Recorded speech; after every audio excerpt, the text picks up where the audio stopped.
You guys have been asking for this story for years. Gulp. In order to tell this story, I think I need to go back in time first. I'm 41 now. My daughter, who is a result of that marriage, is just turned 19 2 weeks ago. I left the marriage when my daughter was 11 months old. So we're talking like 18 years ago I left. I already had a daughter when me and my ex-husband met. That daughter, my eldest daughter, I actually went back to England to have her. I left my first baby dad to go to England so I could be around my family. Obviously I was young at the time, I was 19, and I just really wanted to be around my family. I actually didn't have any real intention of moving back to Canada. I live in the States now, but before, back to Canada. The only reason I ended up moving back to Canada is because I wanted to go to college. England was giving free, I don't know if they still do it, but you could get free college. Maybe it was only if you were under a certain income level. I don't know. Anyways, they wouldn't give me free college because I had lived out of the country for too long, even though I'm like a British citizen, blah, doesn't matter. Couldn't get free college. So I was like, you know what? If they want me to pay, I'm just going back to Canada. So that's what I did. I got a job when my daughter was like 3 months old, worked, saved up enough money. By the time she was 18 months old, we moved back to Canada. And then when I got back to Canada, like I had been single that whole time. Me and my first baby dad, we kept in touch, but like, well, obviously, well, not obviously, but we kept in touch, but we were broken up. Like we were very much broken up. When I got back to Canada, I had been single for 18 months, okay? Probably a little longer. I think I left my first baby dad when I was like 7 months pregnant. I got back to Canada and I obviously had girlfriends that, you know, I'd been friends with for a long time. And this one particular night, my friend, I hadn't been out in probably like 2 years at that point, no longer. Pregnancies are 9 months. You know what I mean? I hadn't been out in a long time. And my girlfriend was like, you know what? Let's all go out. Let's all go out. Let's go have a fun time. She said she had a friend that was visiting from Toronto. I was in Vancouver at the time. And he's gonna pay for everything. Okay, what girl doesn't want to hear that? What 20-year-old girl doesn't want to hear that? So anyways, she said, why don't we go out? So that's what we did. I remember we all met, I think it was at a hotel. I don't know why. Maybe it was his hotel. I honestly can't. Actually, yeah, it was his hotel. Yes, it was. Okay. So we all met at a hotel. There was like 5 of us girls. I don't even remember. And then just him. This is gonna get like very intimate. There's a lot of intimate details here. I guess my friend, who was friends with this guy, like a platonic friend, had told him that like I had been out of commission for a really long time. Okay? Use your imagination what that means, all right? And I guess as a man, a 20-something-year-old man, he used this as like a challenge for himself to, you know, conquer me, I guess. That night, we all went to the club, and I actually don't really even have memories of being at the club or even him, to be honest. I don't even have any memories of him. But I do know that he successfully did, okay, that night. We can judge me. I was 20, all right, 20, and also been out of commission for a very, very long time. I guess he felt very good about himself that he had conquered somebody that had been out of commission for a really long time. So that morning, actually, I think he was there in Vancouver for a few more days, and we spent like every day together. He was very good at, now what I know is love bombing, but back then he was just showing me a good time, taking me for breakfast, dinner, lunch. I don't know if he bought me anything that particular time, but he was obviously showing me a good time. Anyways, he ended up going back to Toronto where he lived. But we obviously kept in touch. And guys, I don't know if I'm a good storyteller, and honestly, like I don't have anything written down. This is obviously a really long time ago, and trauma has blocked a lot of it out for me. Anyways, he ends up going back to Toronto. We keep in touch, and I don't know the time frame of these things, but I want to say maybe even like 2 weeks later, he was like, I can't handle being away from you. I'm gonna come back to Toronto. So he come back to Vancouver. So he ended up coming back to Vancouver. I want to preface this with, I made a lot of shady choices. Had I been a smarter gal, had I known what I know now as a 41-year-old woman, I would not have made any of these choices. But I think when you are a young woman with very little guidance, especially when it comes to romantic relationships, you're not gonna make the smartest choices, and I definitely didn't. He comes back to Vancouver and he like professes his love for me, completely love bombing me. He also, by the way, said he was a registered nurse. This is very important as I tell the story. He is a registered nurse, okay? That is what he told me all along. At this time, I'm 21 and he was 23. However, when we went to get our marriage license, I found that's not his age. But he had a reason. Keep all of this in your memory bank as I go through all of these parts, okay? So anyways, he comes back to Vancouver, professes his love. I'm a stupid 21-year-old, so I'm like, oh, I love you too. I don't think I ever loved that man, but we'll get into that later.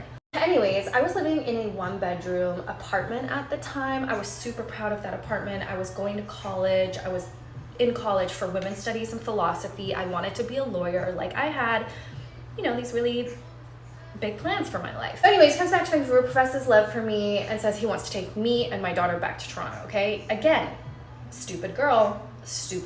And I actually want to hug that girl because she knew so little. So what did I do? I said, yes, let's go back to Toronto. Like, well, this is it. Like, this is my man who's gonna save me from being a single. Part 2, who the F did I marry? He brings me to Toronto to meet his family, me and my daughter. We welcome me and my daughter with open arms, okay? It's very clear that me and him are in this bona fide relationship. Oh, also, may I add, he had always said he was an RN.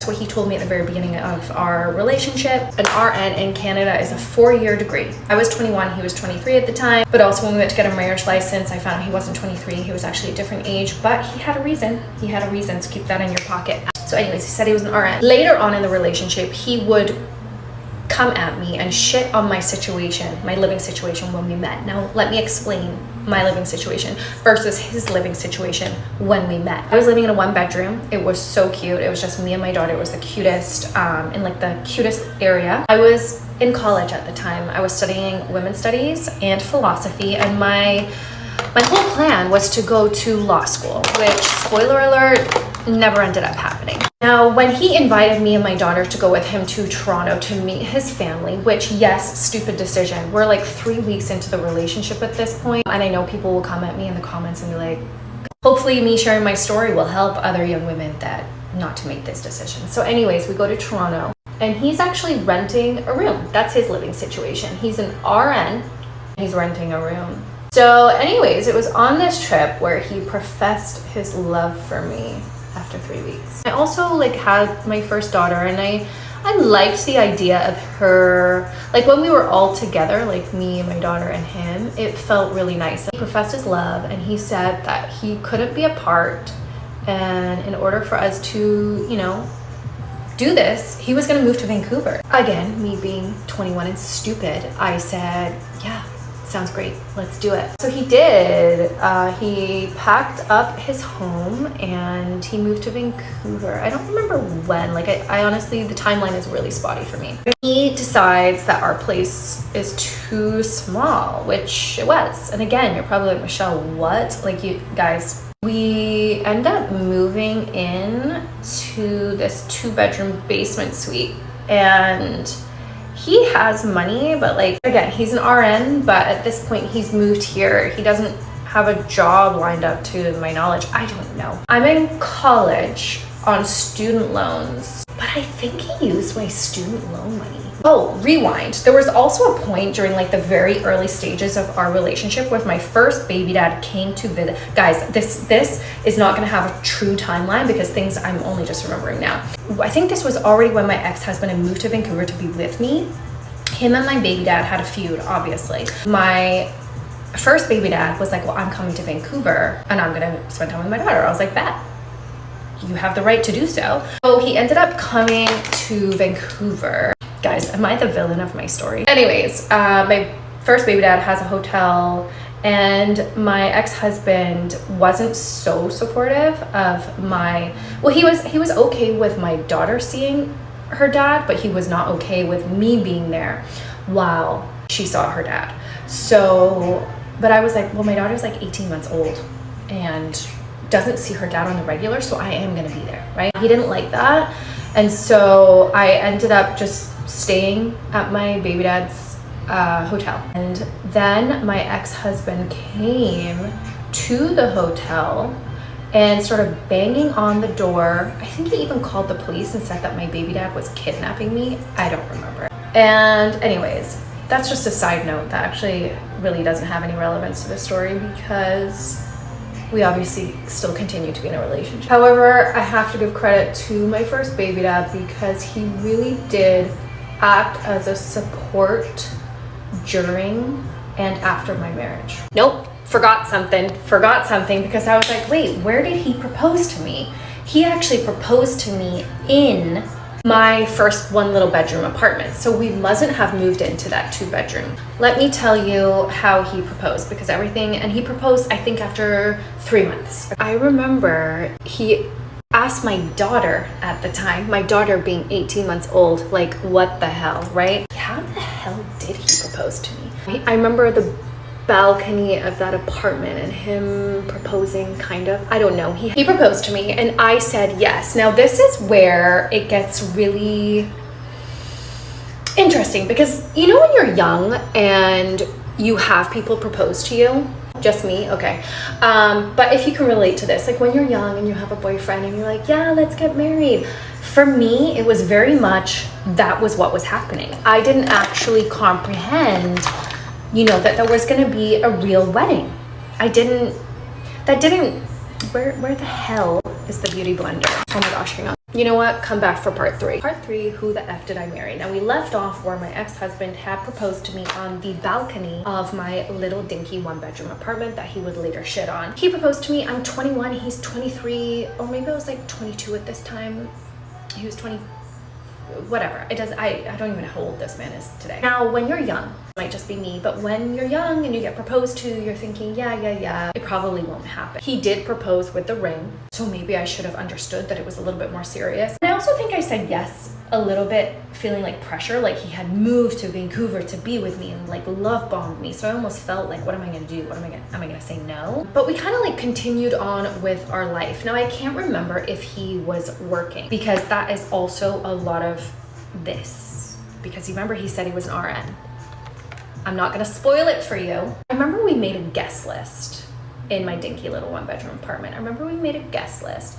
When we got married, we were living in the 2-bedroom basement apartment. Okay, now it's piecing together. Now my family lives in England. Some of his family is in Toronto, some of his family is in Jamaica. I remember we made this guest list. We wrote it on a piece of paper. This is before, you know, computers, cell phones, everything. And I remember I hid the guest list under all these other pieces of paper because I was like, you know, out of sight, out of mind.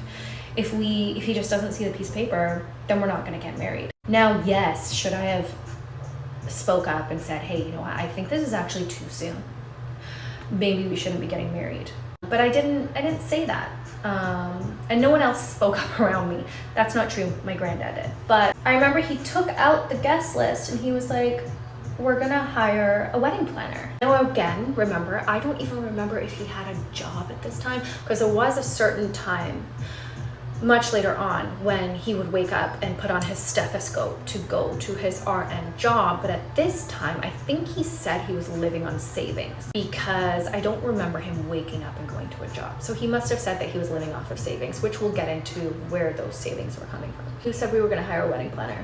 I was like, oh shit, like this is actually happening. Like we're actually getting married. My dad was really happy that I was getting married. I think he was just, you know, also remember, manipulative people are very good at making people like them. So he was very likable. People loved him. He would cook for people. Like he loved cooking and he loved hosting and he loved drinking. So people really loved him. And my dad really loved him at the beginning. And I think my dad was just really happy that I wasn't gonna be like struggling as a single mom. He said he was an RN, which later on my dad would confront him and ask for his RN certificate. And he told my dad, that it was in his mom's living room in a frame. Spoiler alert. Then all of a sudden my family had booked flights from England. We went, I remember when we were shopping around for churches, for churches to get married at, because we weren't part of a church, but he was very adamant that we get married in a church.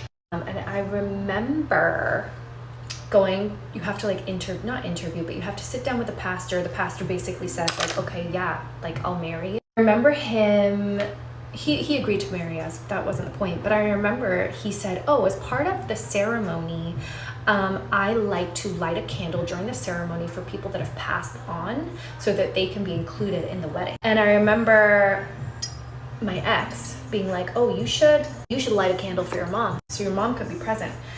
And this is how I know that I never wanted to get married, because I remember at that moment thinking, and I think I even said no. I remember thinking, I can't light a candle for my mom to be present at this wedding from heavens above, because she knows what is in my heart, and she's gonna know this is a mockery. So I think I spoke up about that, because I was like, I can't fake it for my mom. My family ended up flying in from England. As far as his family, the only person that came from his side was a cousin. I think that was it, to be honest. I think it was just a cousin. And that's because he also lived in Vancouver, but like his family had financial constraints. It is what it is. Right? Anyways, we ended up getting married. The funny part is, years later, I would find out he did something the night before my wedding with a friend. And I only found out because she did 7 steps, 11 steps or something. And part of that is coming clean and apologizing to people you've done wrong. Yeah, but we'll get into that later. Anyways, we get married. Oh, back to the marriage license and his age. We'll get into that. Again, this is spotty. I don't have a linear recollection of events. So things are just gonna come up and I might go forward and I might go backward. Okay? So when we go and get the marriage license is something you have to get before you get married. We go to the courthouse. We're like, we wanna get married. They say, well, how old are you? Like, what is your birthday? Now, I think he said he was born in 1980, or said he was born in 1981. And it turns out it was the opposite. But he said, and then I remember looking at him like, but I was so young, and I was like, maybe looking back, I was a little bit of a people pleaser because I didn't want to embarrass him. But it was like, yo, you lied. Like, you lied to me. And he was like, no, in Jamaican culture, we add a year on. Which I actually Googled, or I think I asked ChatGPT, and it said that it is true. But I don't think you just go around telling people you're a certain age when you're actually a different age. So anyways, that was a little bit of a fit. But anyways, the wedding continued. My family flew in from England. My aunt brought me her veil from her wedding for the something used, or I don't know. Anyways, I had a wedding dress. My aunt came with me wedding dress shopping. Like, it was like a bona fide wedding in a church. My dad gave me away. My daughter was my flower girl. My friends were bridesmaids. We had a photographer. We had a reception. Like, it was a bona fide. Extensions don't allow me to do that. A bona fide wedding. I'll tell you guys about my actual wedding, because I remember having a panic attack. When you get married in a church, there's like a room where you sit in before you have to walk down the aisle. I had my wedding dress on, and I remember my granddad had also flown in from Germany for my wedding, and I remember being in this waiting room and I couldn't breathe. I don't know if it was an anxiety, I was like hyperventilating, I couldn't breathe. And I remember my granddad asking me like what was wrong, and I was like, oh, my wedding dress is just too tight. That's not true. I was literally hyperventilating. Actually, now that I remember, leading up to my actual wedding date, I was talking to my baby dad saying I didn't want to get married, and he was telling me that I didn't have to get married if I didn't want to, and I was telling him that no, my dad is so happy and my family's all here from England, I have to get married. I have to. At this point, I'm already this far, I have to get married. And I remember my granddad saying in the room, you don't have to get married if you don't want to. And I was like, I do. Anyways, come back for part 4.